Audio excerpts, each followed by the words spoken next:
the father of one of the 3 Israeli hostages, who were accidentally killed by IDF in Gaza, leaned and polluted the Israeli leaders on Tuesday. Avi Shamriz's son Alon apparently escaped from custody of Hamas and tried to surrender to the Israeli forces after other 2 Israeli hostages were killed. "I will tell the government. You killed my son twice."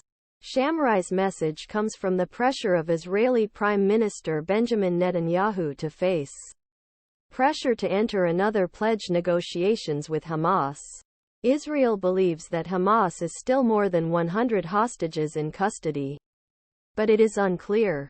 Pilistin rallies on NYC and DC Rush-Sour goes the senior members Netanyahu government accepted crime because lack wakefulness that allowed October 7.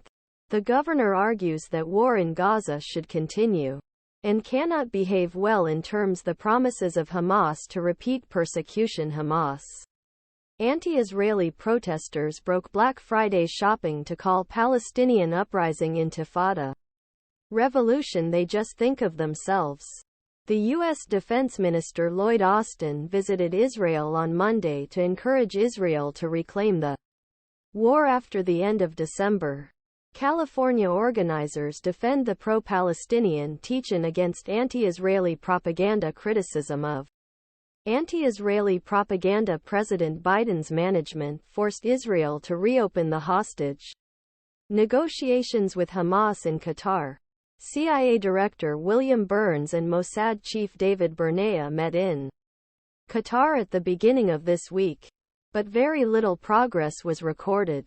Hamas terrorists broke the first change agreement in early December, launched a series of attacks and refused to surrender certain hostages.